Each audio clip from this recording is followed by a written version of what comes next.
વાવ-થરાદ દિયોદરમાં પવન સાથે ધોધમાર વરસાદ પડ્યો। ખેડૂતો અને વેપારીઓને મોટું આર્થિક નુકસાન થયું છે। થરાદ એપીએમસીમાં ખુલ્લામાં પડેલી જણસી પલળી ગઈ। બાજરી, રાયડો, એરંડા સહિતની જણસ પલળી ગઈ, જેને કારણે ભારે નુકસાનીનો હવે સામનો કરવો પડશે। ખેડૂતોના તૈયાર પાકને નુકસાન થતા ખેડૂતોની ચિંતા વધી છે।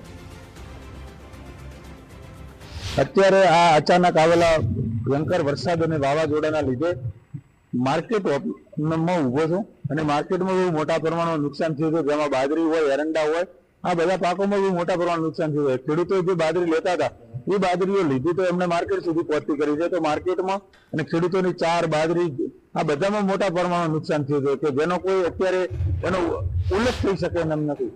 વાવ-થરાદ જિલ્લાની અંદર ભારે વાવાઝોડા સાથે વરસાદ વરસ્યો હતો, તેને લઈને અનેક જગ્યાએ નુકસાન થયું છે।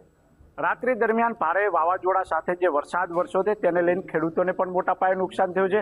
સાથે સાથે જો દરેક તાલુકાની વાત કરવામાં આવે, થરાદ હોય, સોયગામ હોય કે વાવ હોય, આવા અનેક જે તાલુકાઓની અંદર મોટા પાયે નુકસાન ખેડૂતોને પણ થયું છે। સાથે સાથે કહી શકાય છે કંઈક ને કંઈક વેપારીઓની બેદરકારીના કારણે એપીએમસીમાં પણ નુકસાન થયું છે।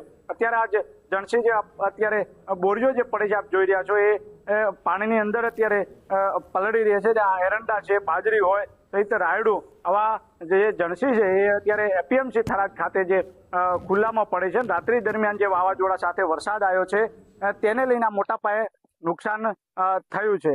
આપ જે જોઈ રહ્યા છો, આ ખુલ્લાની અંદર જે બોરીઓ જે પડે છે, એરંડા છે, આ એરંડાની અંદર પણ અત્યારે જે પલળ્યા છે તેના કારણે કંઈક ને કંઈક વેપારીઓની બેદરકારીના કારણે પણ આ નુકસાન થયું હોય એવું ચોક્કસ દેખાઈ રહ્યું છે।